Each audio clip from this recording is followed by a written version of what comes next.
prize about which they can boast. So are you ready? Everybody have a pencil, and you can write maybe on the back of that little flyer. Okay, we ready? You gotta pay attention. You gotta pay attention. Okay. Now, since you're all fashionable girls, give yourself 5 if you're wearing pearls. They could be fake. You may add 3 if your toes peek out. And earrings will give you 2 more to shout. A watch is 6, and each ring is 2. 10 more points if your eyes are blue.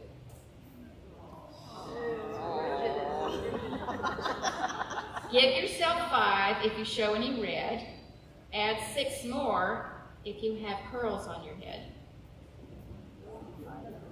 Now, before you think you're going to win, take away 2 if you're wearing a pin or a brooch. Sorry. Take away 2? Yeah. Add 6 if you have curly hair. Now, give yourself 6 if your pants are tight. Add 1 for a scarf, which is just about right. Add 5 more if your shoes are black. And take away 3 if you've a zipper in the back.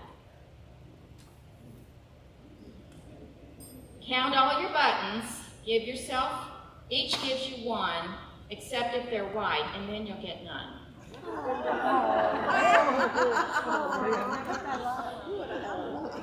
Give yourself 5 if your heels are high. And why not take 10 for the brown in your eye? Take 10 for brown. 10 for brown eyes, yeah. 10 more points for flowers on your clothes. But take away 5 if you didn't wear hose. Give yourself 6 if you show any pink. Minus 10 if dishes were left in your sink. Pets are sweet, we all agree, so for each one you own, add 3. Okay, the game is done, so total your score. If you brought a friend, then add 20 more. The last one was pets are sweet, we all agree, so for each one you own, add 3. Okay, so add up your scores, and let's see who has the most points.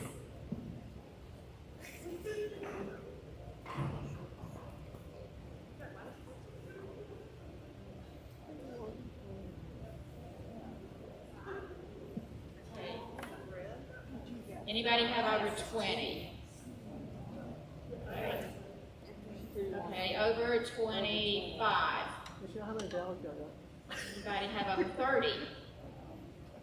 Okay. Over 40? Oh my goodness. Over 50? You have over 50? Well, you're the winner. It's this skirt that has pink and the flowers.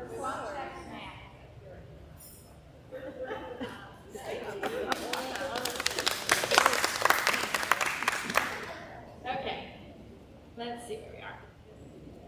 All right.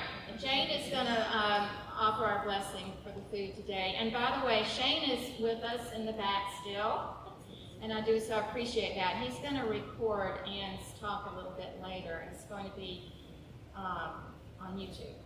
So,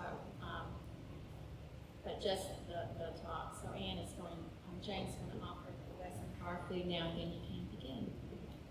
This is a blessing from the book of praise. We can't hear anything. I don't like my voice in this thing, but that's okay. So let us pray. May peace enter our hearts of all who join with us and share the joy of this day.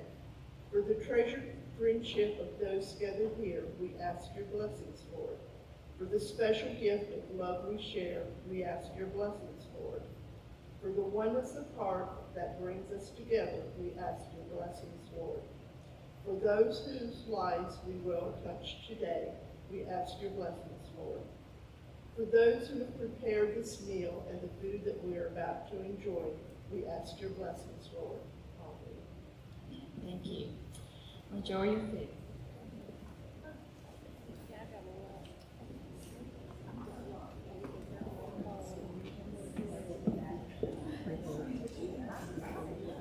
Yeah, but they were alive. They were all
This is pretty balanced.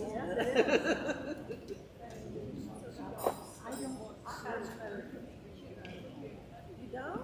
Mark?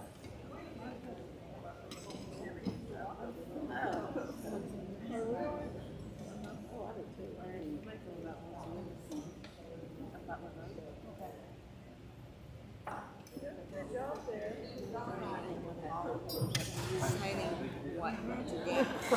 I'm going to face the dishes. So that's a wonderful thing.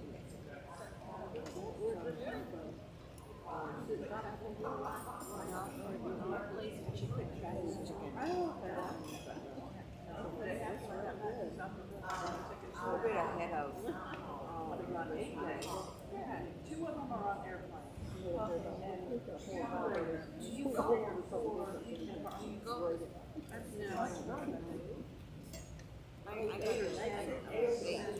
So you have time to eat. Go get yourself a plate. Yeah. Oh, thank you. By the way, I think I should be honest. I didn't know if that all was part of the whole service, so it's actually recording now. I didn't know, but it'll be ready once he's ready to give this speech. It's like kind of like an interlude of everyone having lunch, but it's going right now, and everything's going great right now.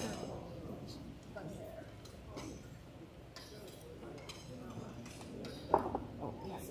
Could you get me, excuse me, sir? If you could just get me a plate of green beans, because I'm vegan, white beans, just green beans, please. No chicken or yeah, thank you. Okay, thank you. I appreciate it.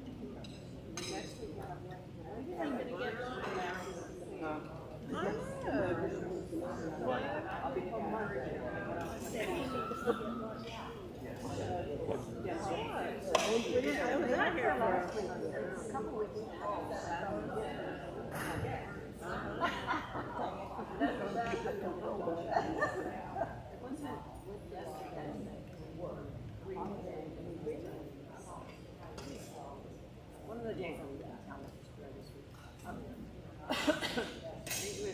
Before the Friday. There are geese in the parking lot in Calhoun Square. And they were kind of all bunched up around puddles, or especially when they were like when the painting was ripped away and was blurry.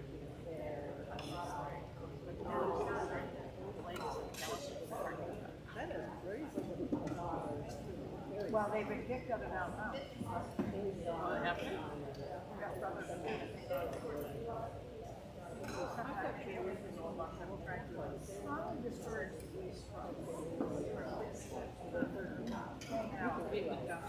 Doesn't have flashing lights or something like that. Good luck with that. A lot of work.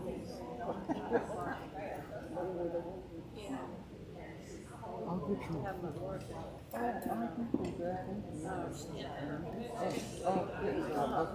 Like a dog. but it was like, Oh, so that's statute, or just the cut out. yeah, the cutout. Yeah. Yeah, but it was like a pond. They would have those two. Yeah. Oh, yes, sir. Like, I think somebody said that they got the fourth. By the way, this is some like the exorcist. But somebody was, I have no idea. It looks like chocolate. Plain chocolate. Some sort of chocolate. and the homeowner association had a rule against speaking it up. Elevation on the lawsuits. To the point where she fostered so much issues. Now people are coming out. When he said that, I'm not going to say this. I don't think that was. Thank you very much. Thank you. Give me a water. I'm just going to get myself a cup of water. Yeah. Is that right? Yes, that's brilliant. You want the ice? Oh, thank you. Yeah, ice would be nice, please. Thank you. They have they're able to get us that's underneath.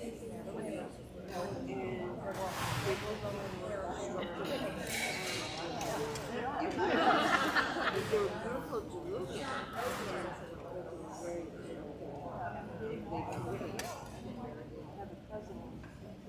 Exported them out. Where they're doing somewhere else. Just kind of like alligators. We took a ferry. Visit a friend in Florida. Trying to build all these retention ponds. Most retention ponds go ship it down to Washington and have it in. Oh, wow. The ferry goes basically to cruise ships down. And when you get off the ferry. I know. You're very welcome. Anything else? I think that's the answer. Thank you so much. Okay, holler if you need anything.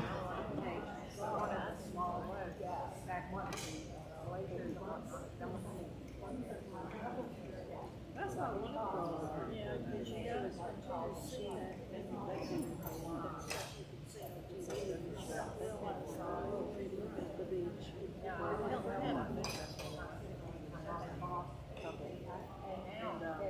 that's what one of she said. She said, I live in that one. Clearing up. That's small.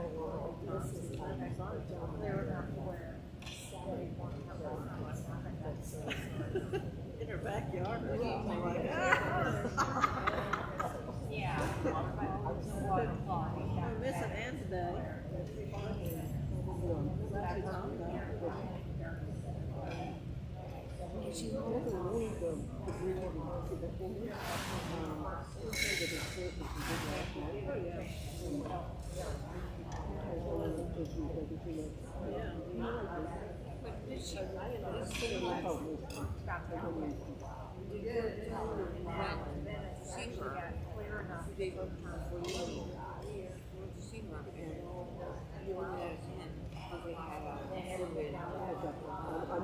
knew it was coming. The only reason I got one down there was because I had been there today anyway. One of the nurses had been in there for before. So they were asking me to go on the area. They did, he did, they didn't know that. Oh, yeah, really? That's a lot of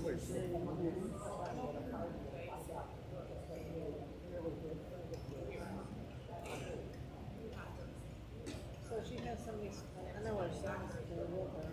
Is there somebody from the hospital, therapy or that? That people have done, the nurse, okay, probably won't go real long, but it's not to have that, especially, it's really just going to get nurse, it's known that what change from regular blood pressure medication to cardigan, which is very blood pressure in heart, and no one change it, because we have a baby in heart, and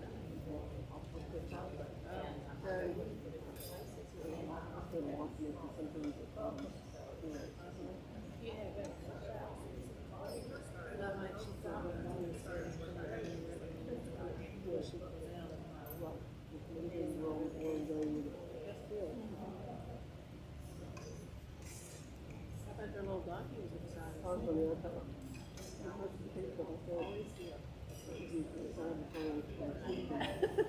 Yeah. You're talking about sweet tea. Yep. Would you have taken some? Because on that, by the second week, the hospital is sometimes there, and then the surgery, she was feeling quite depressed. So you know what I mean? So sometimes, so, you know, so I'll say that.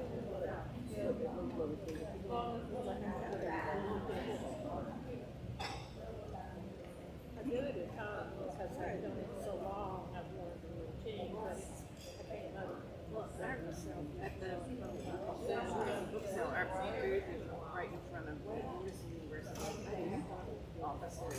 Is it there? Oh, yeah. I think I said all in a program. Where about it? Volunteer to be a physical therapist practice.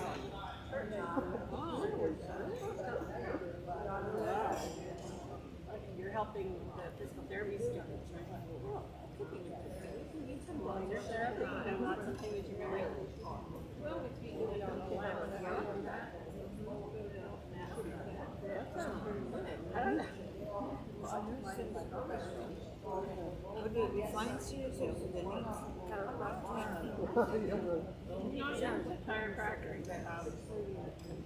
a pick it up.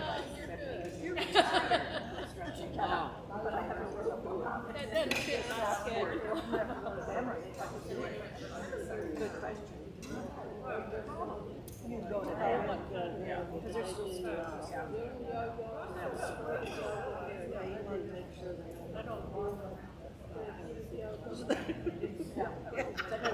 You know, fussing and right, he needs to do his stretching and stuff. Yeah, you need to do that. That sounds really good.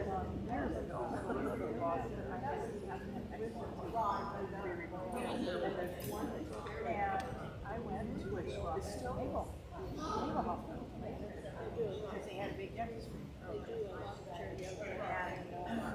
you know, it was fine except that I had these living supervisors. But you know, my mouth was and you said him sharing this student comes at me with you know, I'm going to sew something after I get out. And as he got to my mouth, the supervisor said, no. Okay, I'm out of here. Right now. And I don't remember now what she did. I mean, it wasn't completely wrong. He was just doing something in a different order than she wanted him to. She does. But her reaction is slow. I didn't mean it that way. I'm helpless. You already yelled at you. Especially when you were like, Yeah. Depending on the instructions, they stand up. right, general, Not bad. because I'm a real chicken.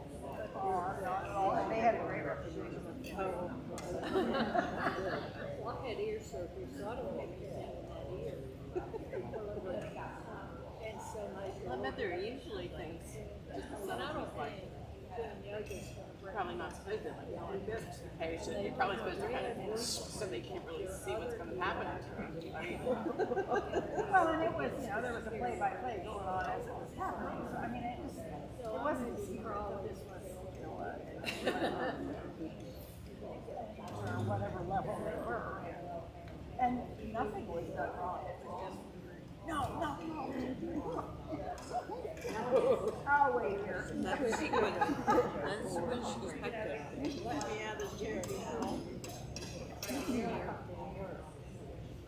got plenty in here, but I'm not sure how strong it is.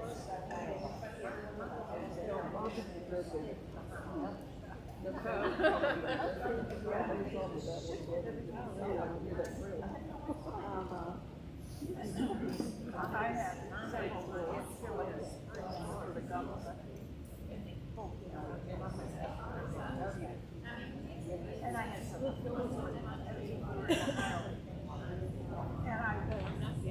I went, it was during a So I left school and had this done right back. I went back to school after. And then it was very, very social. So I went to the library and said, oh, no, you shouldn't be in the office. No, I didn't. You just get feeling. I have to have no feeling to get nobody.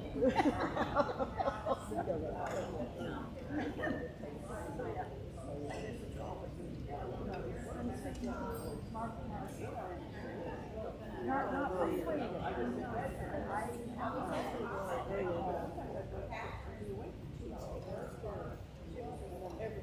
As a child, I had a number of fellows and they wouldn't run.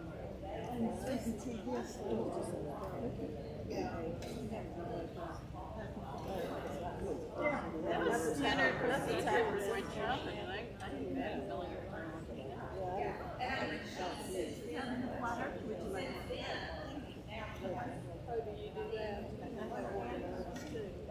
It's a lot better now. So how did the book sale go? Or is it still happening today, isn't it? Yeah, good. Yesterday was the main day. It was good, a lot was sold, high percentage was sold. So some people may show up today for the bag sale. That fill a whole bag. None of the books that they started with, I heard it on TV last night. Was that lower than usual? The no books was definitely lower. I've forgotten the number now, but we heard it. Of course, it's a big number of books, and then I bet that was I don't know the number off the top of my head. I think they ended Got up enough water?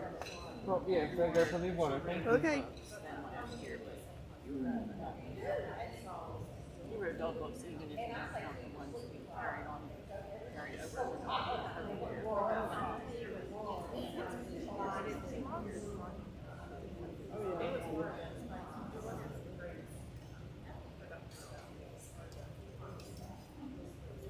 Staffing changes.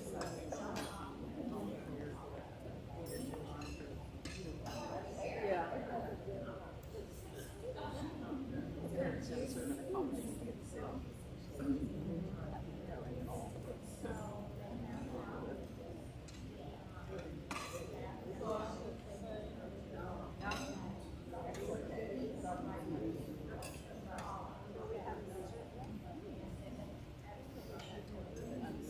Staying for this, and then I'm gonna switch into my book sale t-shirt and go down there. What time is it? Or your apartment. Is Greg gonna try to? Yeah, I think he's gonna go. Then I should check with him. I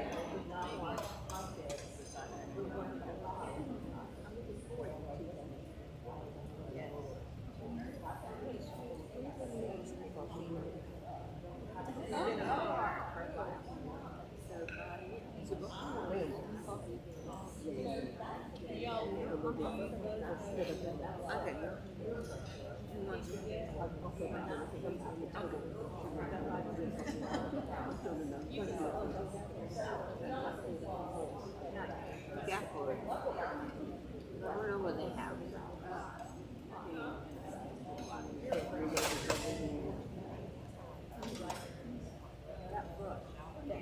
Yeah, process.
I love that.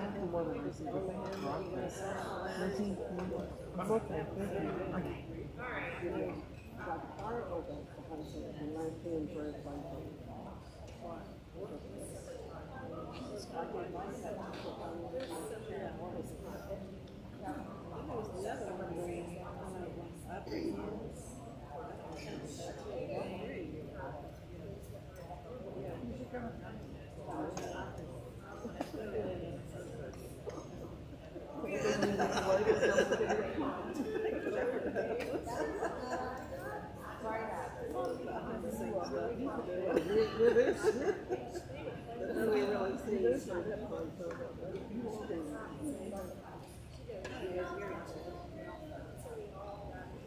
So I wonder if that we've almost a little bit of earth.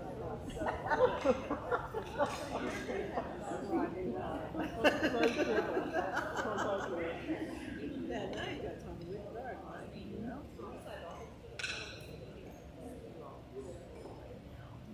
There are a lot of us, we did that one, part of it, just did a video.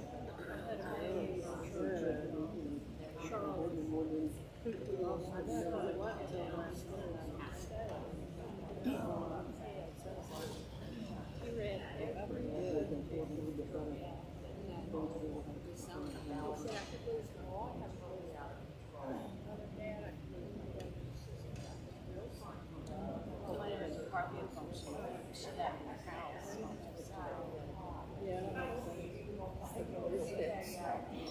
So the newscasters that were doing it.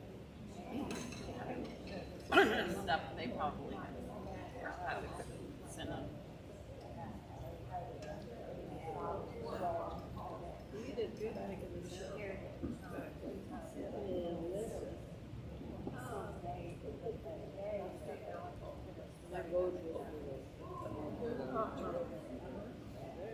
Besides everybody else.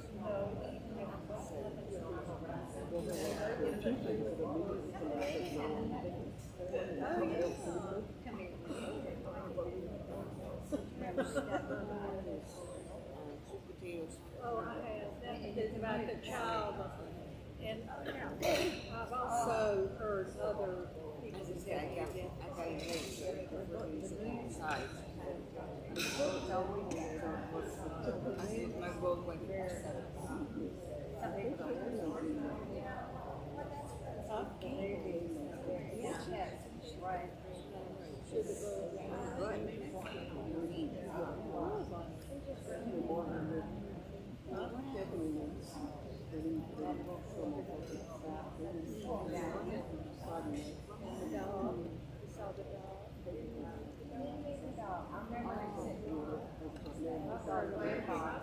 Yeah, I remember that.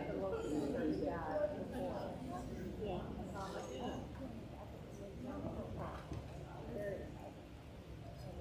At least they found out.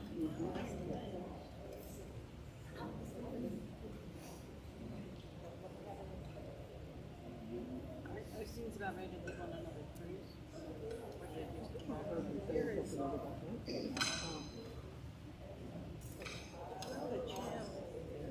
I've been in news feeds where they've had people tell about their near-death experiences. The most recent one I saw was so early to hear what he said, because everything. I'm not sure I did on The scripture says, They were going to do the like Said West it Coast different. Mexico. He had to come back. Most people that have to come back don't want to come back. Unless they did that already. They did, I can't remember which one they did. I thought that shortly after they got back on, but I don't remember where they got.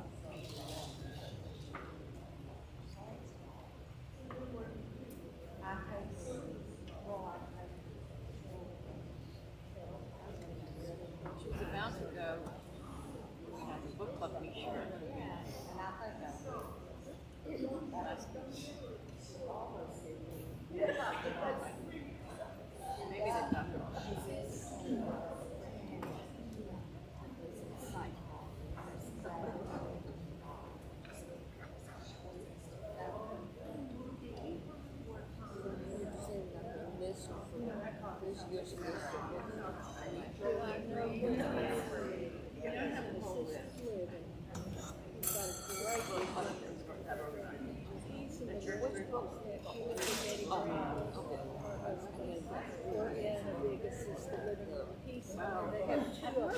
of that one because part of the church is Log in, do the eye scan, that's how I lost my place. I took them off to do an eye scan. Something, I'm not sure. They'll give you a name tag and ask them where it's at. So you go to Myers and they'll give you the rest. They're used to that. Yeah, I get a couple of carrots from there. I'm a letter seat. It's their job. Yes, it's their job. They don't want her to leave.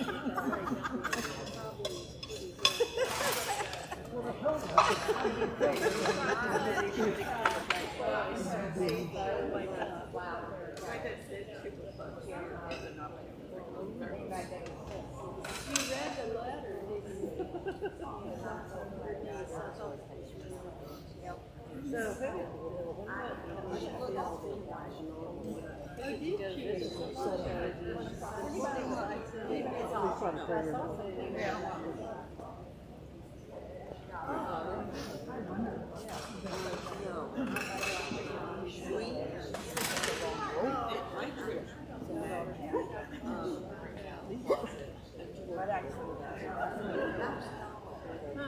Oh, I know.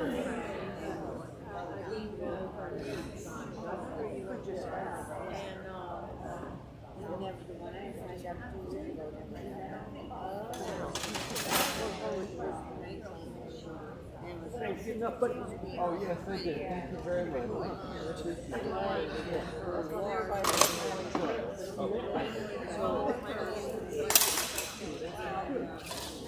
Yes, sure I am.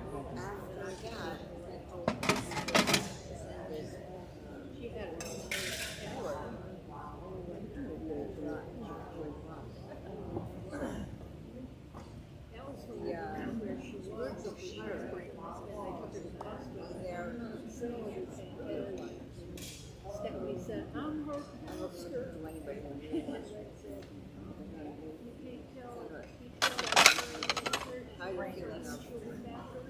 Well, now,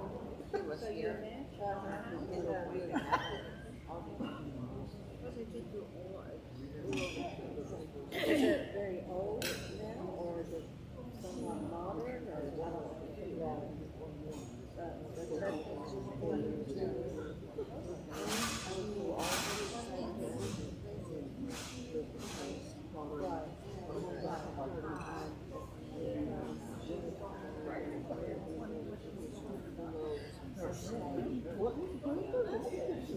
like an animal shelter for people in their area.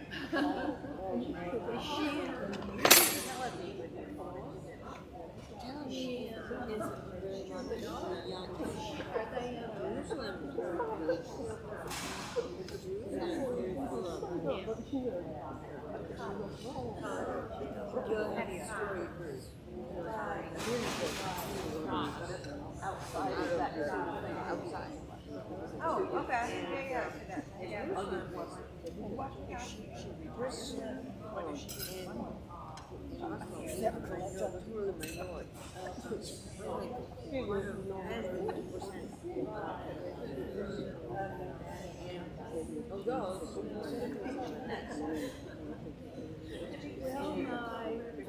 Quite a soul. So they have,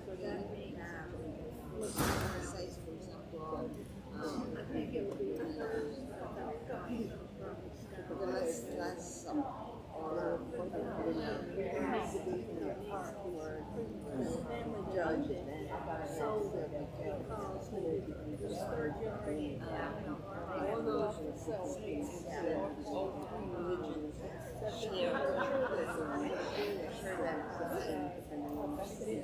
also share the same religion area. my schedule. Really very, very interesting. The last summer, It's cheap. the last summer, somebody,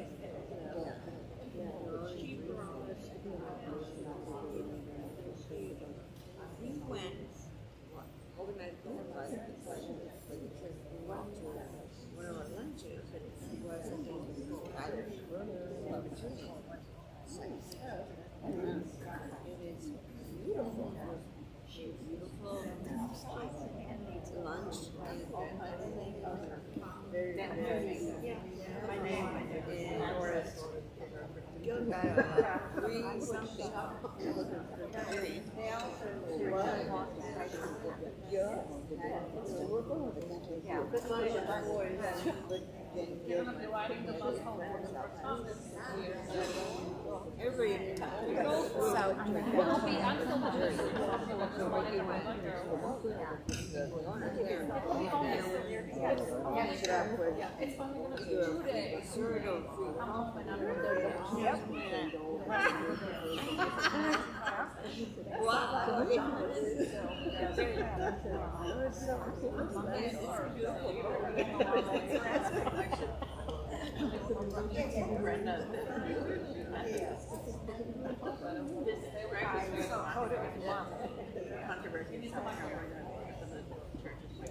I mean, the way he's, they'll be home and they're always home.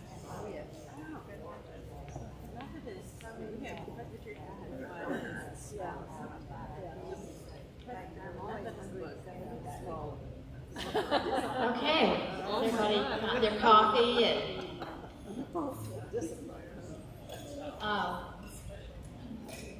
I'm very happy today because our speaker is someone whose story I've wanted to share for a long time. And when I first asked her about this, she didn't say yes at first.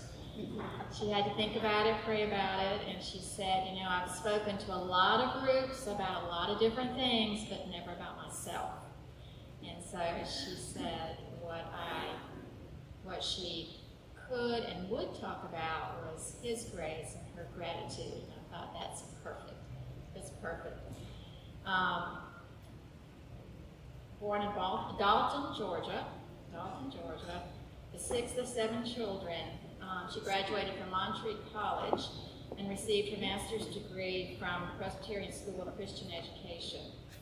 She served as Director of Christian Education in 8 churches in the Southeast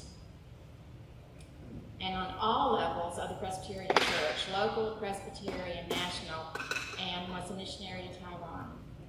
As a member of our church, she's continued to be engaged in Christian education, especially with our youth, teaching Sunday school, being a mentor, and every year making the angels for the children at Christmas. Her hobbies include music. She plays the ukulele. She loves sports, especially those Georgia Bulldogs. And she has friends all over the world. Go to a PC USA gathering with her, and it's amazing. She knows everybody, and everybody knows her.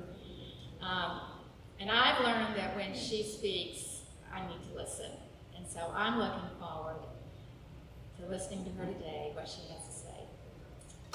Anne.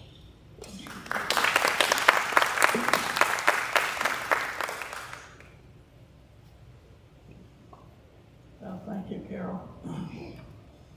Can everybody hear me? I'm not used to using one of these things.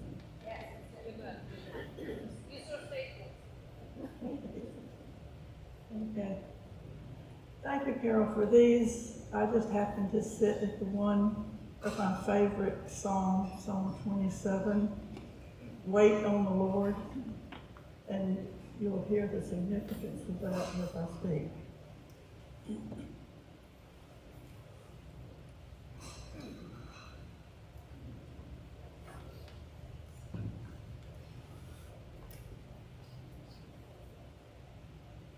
So as Carol told you, the topic on which I will speak today is God's grace and my gratitude. And I hope you will concentrate on the first part of that, God's grace. And try to see in everything that I say as I lead you through a chronology, so to speak, of my life, that you will see more of God's grace than you will of what I have done myself. So in the beginning, isn't that the way all the stories begin? Well, this is my story, and you have your stories, but mine began in 1933, and you do the math. The doctor came to my parents' home for a home delivery. We lived in a wooden frame house in the village of American Thread Company of Georgia. The village was a great place to grow up. A place where everyone cared for each other and always shared whatever we had. A place where children were being taught to respect adults, to listen and do what you were told. A place where a neighbor baked a big pan of sweet potatoes on a bitter cold day as we walked home from school, and she invited us in to have a sweet potato oozing with melted butter. How that warmed your inside as you continued to walk home. The one thing missing in our village, however, was a church. The other two mill villages had a Baptist church, but we didn't have any church.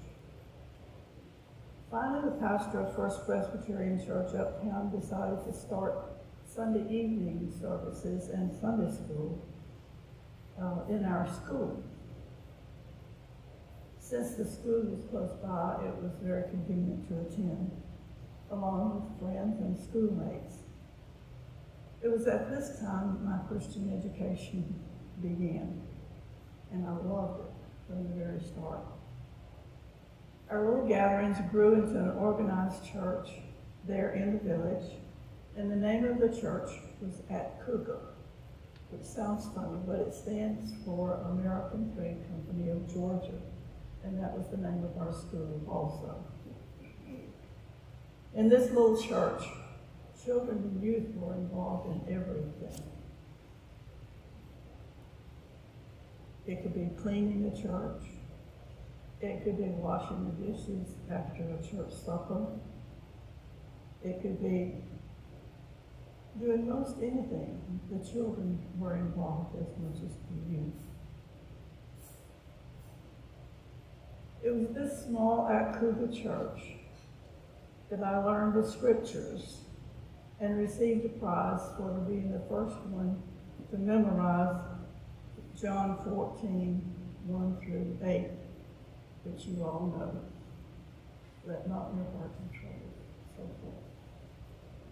What I learned most, however, was during vacation Bible school when we studied about who God is and God's creation. We made shoebox gardens with a peephole in one end. At the close of vacation Bible school, we had a guest preacher, and he asked all the children to come forward and bring their shoeboxes. First, he told us how beautiful our gardens were in the shoebox. And then he took one and he asked us to look in the peephole and see what we could see. And of course it was dark, so we couldn't see anything.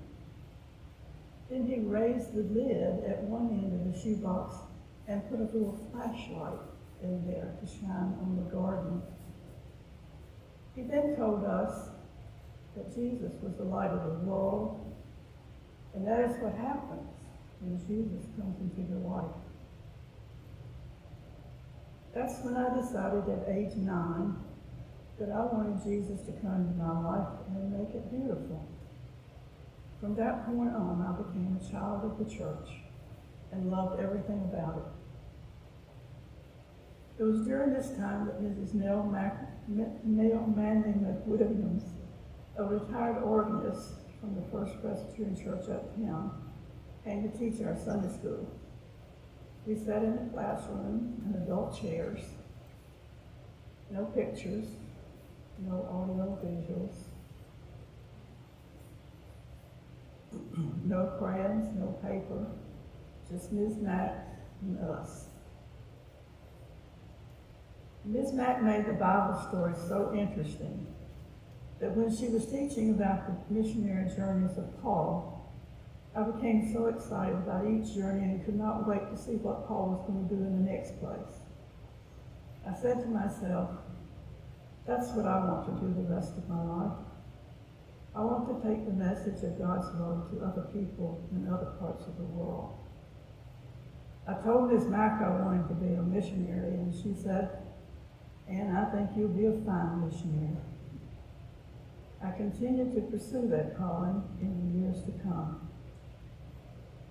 In these young years, I had not learned how to pray, but I knew how to sing, and I loved singing. I began to use the hymn, "Have Thine Own Way, Lord," as my prayer. As the years passed, it became one of my favorite hymns because I liked the image of God as the potter and me as the clay.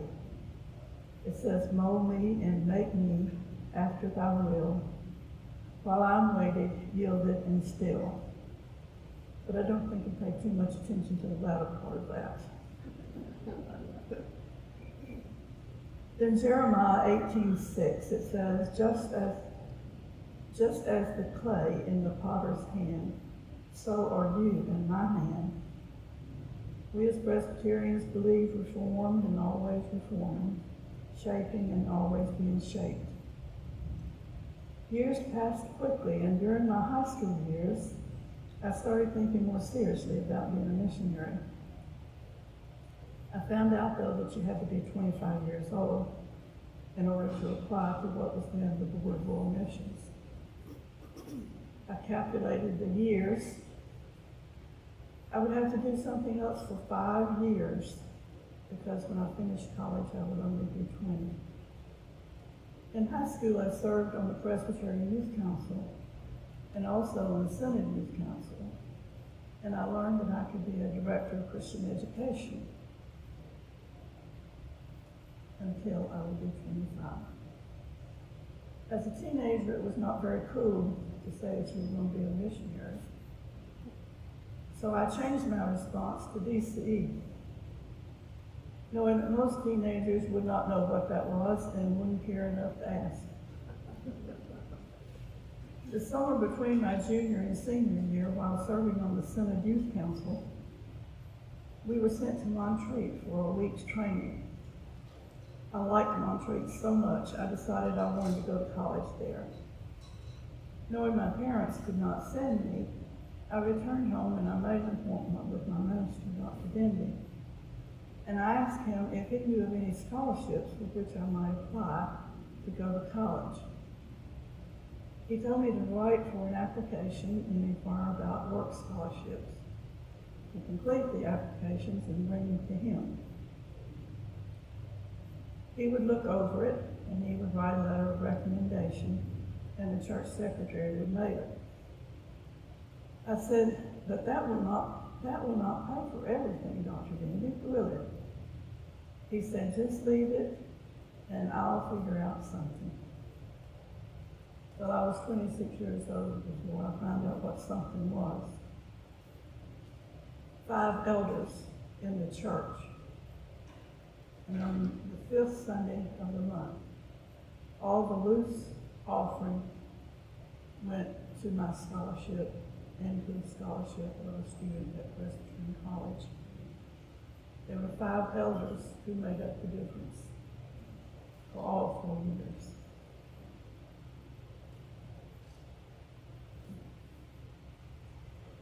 Just before graduation, Dr. Denby asked me if I would like to work at Montreat that summer.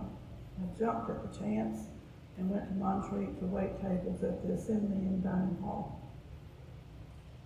It proved to be a great summer. I especially enjoyed meeting so many missionaries who had served in China before the war. Since China was where I wanted to serve, to hear those stories was like a cool drink of water for a thirsty soul. Anyway, after the summer at Montreat, I returned home and began packing for college, still not knowing how I would pay for it. What I had made that summer would not even make a dent, but would possibly buy my round-trip ticket for the 8-hour bus trip.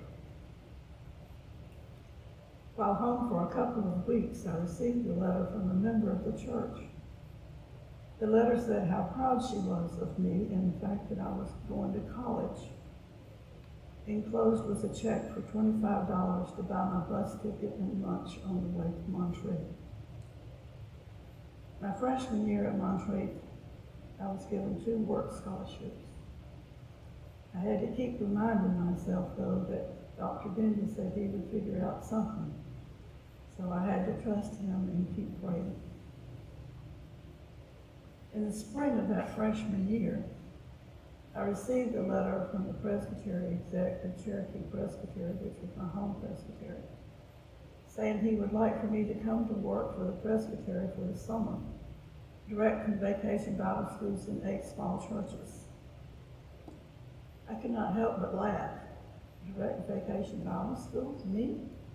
I was only 17 years old and had 1 year of college under my belt. I also didn't have a car.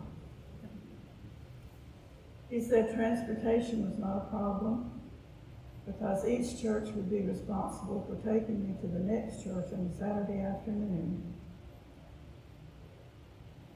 I would attend worship the next morning and be introduced, have a teachers meeting that afternoon, and begin vacation Bible school the next morning. Well, I thought it would be a good training for working in the church later on, so I accepted. After 8 weeks of vacation Bible school, I was exhausted. As I said earlier, I learned to sing before I learned to pray. I very often prayed that someday I would be able to study voice, but I knew that that would be costly with the lessons and the music. For years I prayed that if God would grant me the privilege to study voice, I would never say no when anyone asked me to sing. Don't ever bargain with God. It was time to return to college and confirm my class choices and sign up for work scholarships for the year. As I was signing up for work scholarships, the person in charge said, "And I've noticed that you sing in the choir and in the college chorus, and you also have a ukulele quartet. I have a music scholarship available. Would you like to have it for voice lessons?" I was speechless, but I managed to say, yes, I definitely would. That scholarship was available for the following 3 years, and after each lesson I said to myself, "Thank you, God, I will keep my promise." The summer before graduation and the summer following, I worked at Seneca Presbyterian Church, so I've come full circle in this presbytery. And that's where I met Hannah Smith, who many of you know. But the only thing she ever told anybody here at Eastminster is that I taught her to play volleyball. So I guess I wasn't very successful. After that, I moved to a church near my hometown with Reverend Plexico, who was in Seneca, and then got a call to that church. After being in this church for a little over 4+ years, it was time to pursue getting the 1 year of graduate study in Bible that was required by the Board of World Missions. I thought, okay, I can do that, and I'll be 25 and ready to go. I would have continued working where I was and then going to seminary to take that course in a seminary close by. But there was only one hitch. They didn't accept female students. At a presbytery meeting in that presbytery in the fall, Dr. Charles Kramer, who was president of the Assemblies Training School, as it was called then, now PSCE, and Union Seminary as it is now. He talked about the school, and so afterwards I talked to him about my situation. He asked if I had enough money to get me to Richmond, and I said yes. So he said, well, just let me know when you're ready to come. I also learned that Presbyterian women of that presbytery had scholarships. I wrote to the moderator of PW and received a reply that said yes, they did have a scholarship honoring, guess who? Nell Manley McWilliams. Ms. Mack, who had never forgotten my birthday since I was 9 years old, still supporting me. I received the scholarship, and with my work scholarship, it paid for the entire first year at PSCE. In the spring of that school year, I was ready to apply for missionary service. Dr. Kramer called me to his office and told me that it would be a great advantage to me if I would continue and receive my master's degree. Of course, there again was the question of finances. Also, I had not signed up for the summer field work that was required for the degree. Dr. Kramer continued talking and said, I just happen to have a scholarship here for anyone from Georgia who is planning to work in the church or go to the mission field. And if you want it, it will cover your expenses for your second year.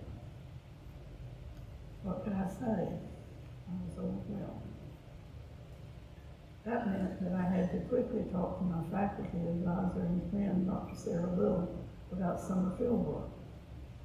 I thought it would be good preparation for living overseas to work in the mountains with Miss Patsy Turner, well-known home missionary in the mountains of Kentucky. Dr. Little said, absolutely not. The last time a student went there, she was killed because of a family feud. That's in the area, by the way, where all the flooding was taking place. I persisted, and she said she would look into it. Well, that was a pretty wild summer, and enough stories to almost fill a book. I turned 25 that fall, and so now I could apply for the Board of World Missions.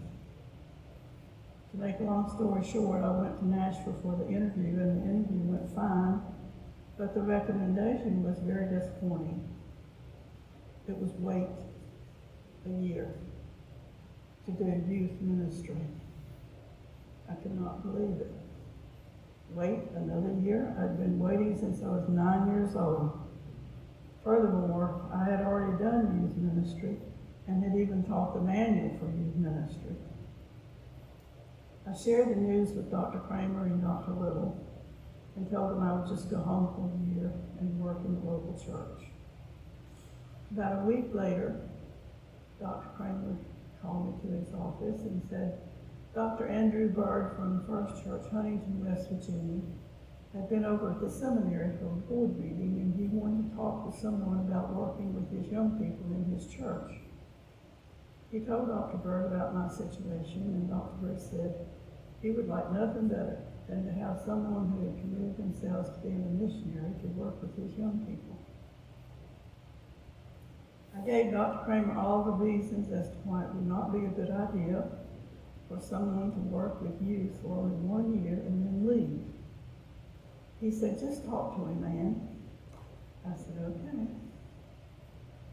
Dr. Bird came over before leaving for the airport and we talked. I gave him all the same reasons and said, no, couldn't do that. He stood up, shook my hand, and said, I'm really looking forward to having you work with my young people in my church. As he turned and walked toward the door, I thought, what? That man didn't hear a word I said.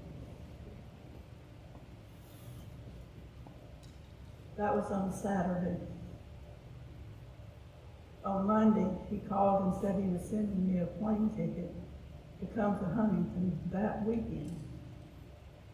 I went and fell in love with the youth and their parents. Went for only 10 months, but had a great year and made many friends.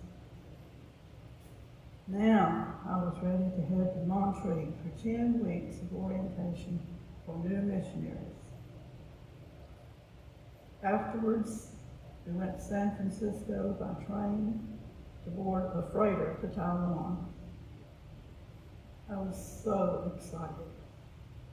Had to wait again in San Francisco for loading the freighter. After 28 days on the water, so seasick I couldn't stand up 2 whole weeks until we got to Japan and I could put my feet on the ground. Then we finally arrived in the Taiwan harbor, and guess what? We had to wait. We could not dock because there was not an empty berth because of a cholera scare. So we had to wait several days out in the harbor. One of our older missionaries said he wished Taiwan would practice more birth control.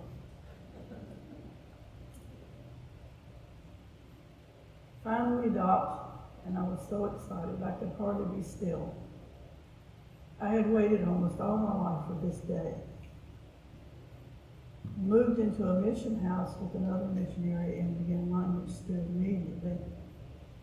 The requirement was 2 years in language study, 5 hours a day and 3 hours at home.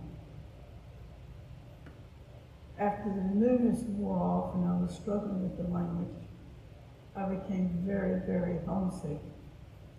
And all I wanted to do was to come home. I had never been homesick before. I didn't care about anything or anybody.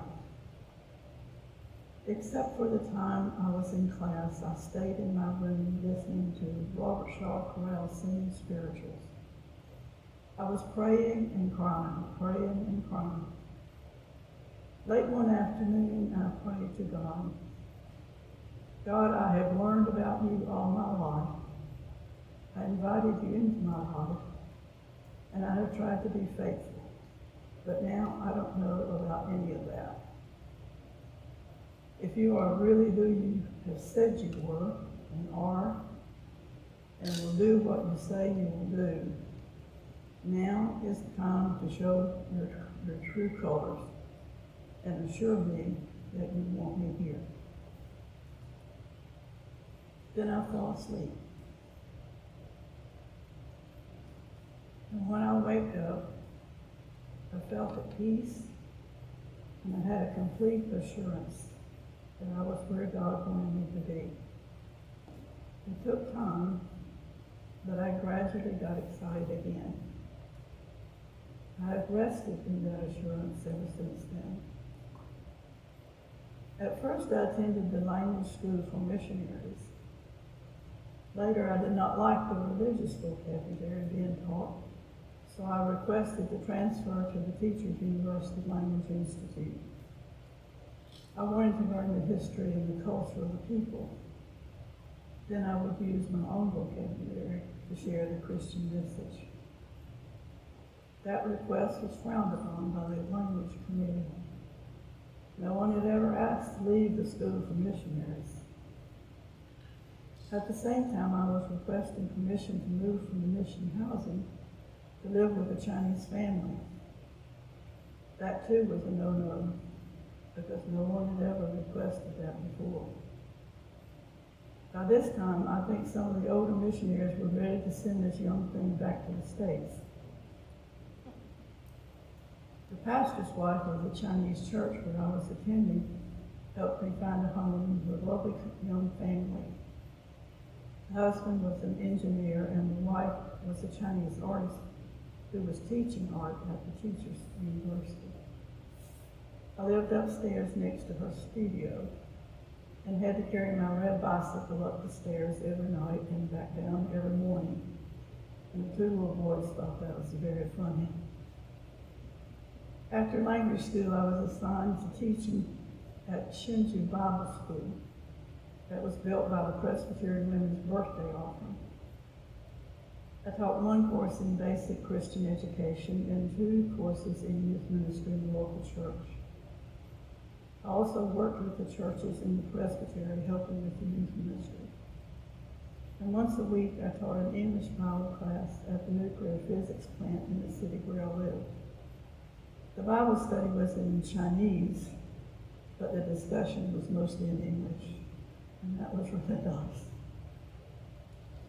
Completing my first term of 4 years, I returned to the States for my home assignment, which meant that I traveled to the churches that had been financially supporting me and speaking in other churches and conferences on behalf of world missions and my particular work in Taiwan. Y'all asleep yet? The Presbyterian Church in Taiwan requested that I do a year of college student work while I was home, because that was going to be my assignment when I returned to Taiwan. I was fortunate to get a job as youth director at First Church Tampa, Florida, and also campus worker at the University of Tampa. When I returned to Taiwan that next year, I was assigned to work in the city of Taichung, which is in the middle of the island. My co-worker was a young seminary graduate, and together we had 8 colleges and 3 universities. Needless to say, my red bicycle was not adequate transportation, so I had to trade it in for a moped. Reverend Shu, my co-worker, and I divided the work, but could combine the student groups on the last Saturday of each month for a wonderful time of food and fellowship. We also organized a Christian faculty fellowship among Christian professors in all of our schools. Each month, one of the professors would present a paper on being Christian in a non-Christian context, both school and society. We all really enjoyed that. After a year and a half in student work, I received word that my dad was in the hospital and not expected to live. Communication was extremely slow and difficult between the States and Taiwan at that time. So he died, and I requested a 3-month leave, but I did not get home in time for his funeral. Upon my arrival home, I learned that my older sister had cancer with a maximum of 4 years to live. I also learned that she and her husband had agreed that I would become guardian of their daughter at the time of her death. After realizing that my niece was only 5 when I went to Taiwan, now 12, and if I returned to Taiwan, she would be 16 and forced to live with someone she did not know. So after 3 months of much prayer and struggle, I resigned as a missionary and stayed home to care for my sister and become acquainted with my niece. After 3 years, I became guardian of a 15-year-old. That's not the time to begin to live with a teenager. At the time, I was DCE of the church in Miami, close to where they lived, and definitely did not want that responsibility in Miami. So we moved to a church closer home. My niece graduated from high school there in Middle Tennessee and entered a college nearby. When she became of legal age and was engaged, we dissolved the guardianship.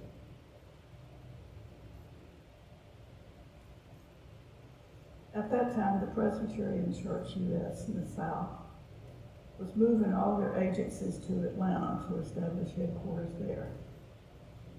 2 of my friends from the Board of World Missions in Nashville called me one day and said they needed someone in the new structure who had experience as a missionary and was also familiar with the local church. I flew to Atlanta for the interview and ended up there for the next 10 years. And what an exciting 10 years that was. My responsibilities in the Division of International Missions was the missionary correspondence program to the local churches and the missionary salary program of over $3 million. Also holding workshops in presbyteries throughout the denomination, connecting local churches to individual missionaries, workshops for returning missionaries to reorient them to the church and to the States. I was privileged to get to know all of our missionaries at that time. Also included in that job was co-directing educational mission study trips to several countries and looking for potential places for youth and adult mission work experiences. In addition to Taiwan, this gave me the opportunity to visit 8 different countries. After 10 years working in an all-adult community, I began to long for the local church, and especially the children and youth. So when the 2 Presbyterian churches were already talking seriously about merging, the Northern Church and the Southern Church, I thought perhaps this is the time. I received a call from a church there in Georgia, and again loved working with all age groups. On the local level, I've always felt that my job was to work myself out of a job, simply by training the people to be the church where they were and to grow their faith. Every church is different, but often with the same challenges. The difference is that you have different personalities to work with those challenges. And that's what makes it interesting and ever-changing. A phone call came one day from one of my best friends and said, I have just read about a job in Foothills Presbytery that says they're needing someone to do education and mission, and I thought of you. It has your name on it, and I think you should apply. And I said, is this God?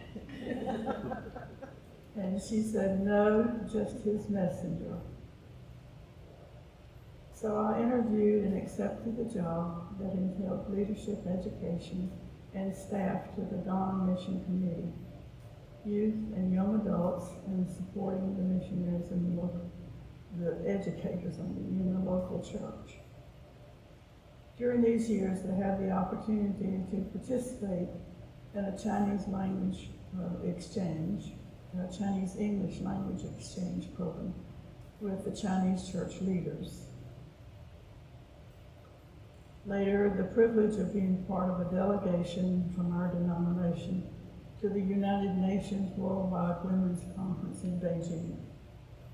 Since China had been my first choice for missionary service, these 2 trips were definitely highlights in my career.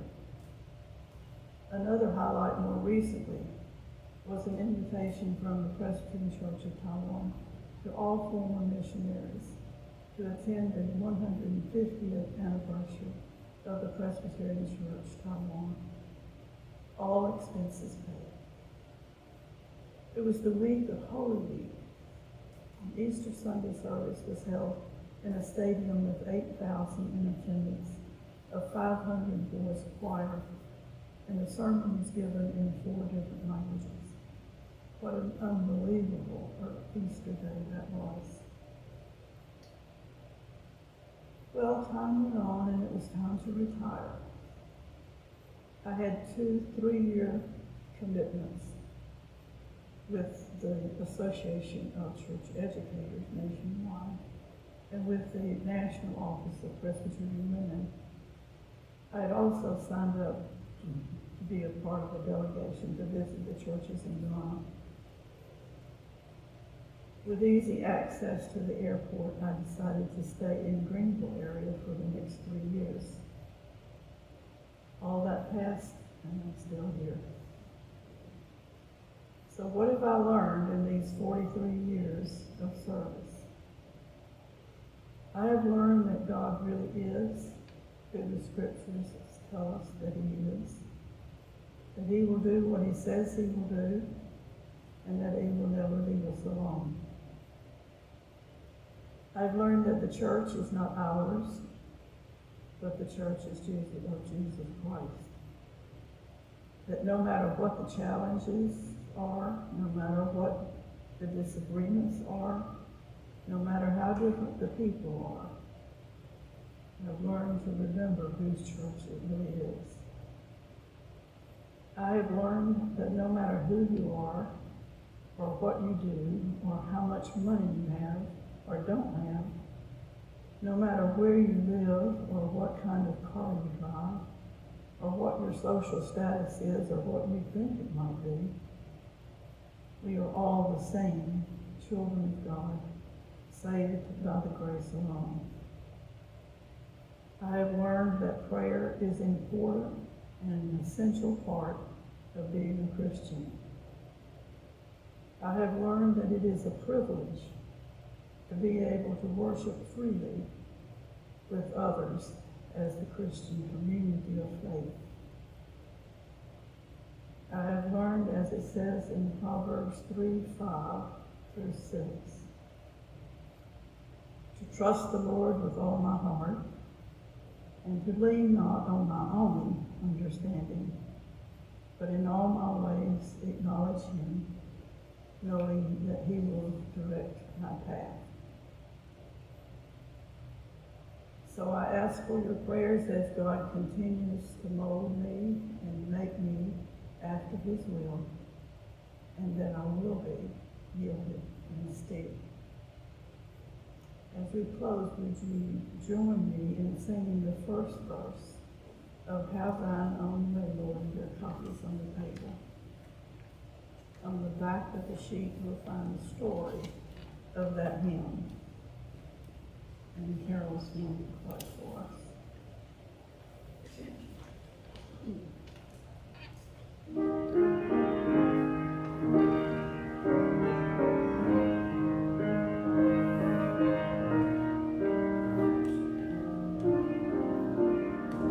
want to stand up?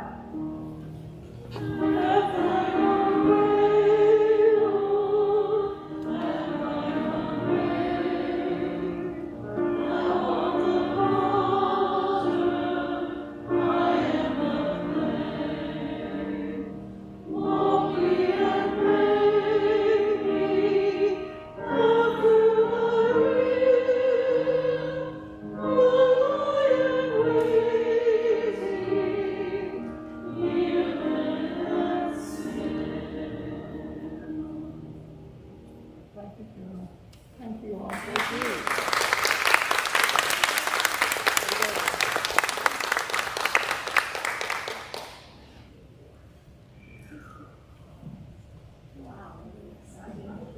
Well, thank you, Anne, and thank you. I appreciate it. That was a beautiful message, and what a amazing life you've had.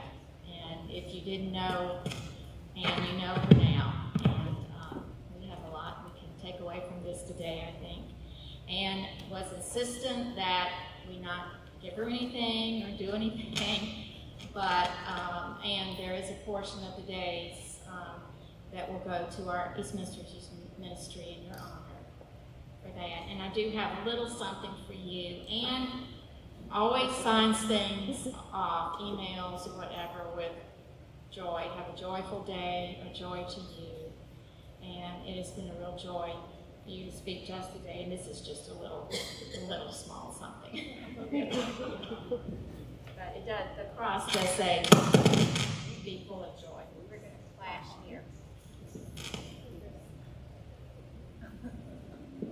We're going to clash because I think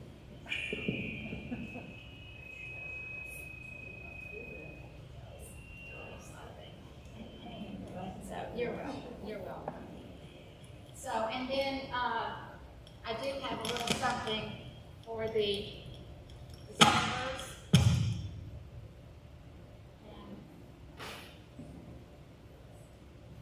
It's a little something that you can open.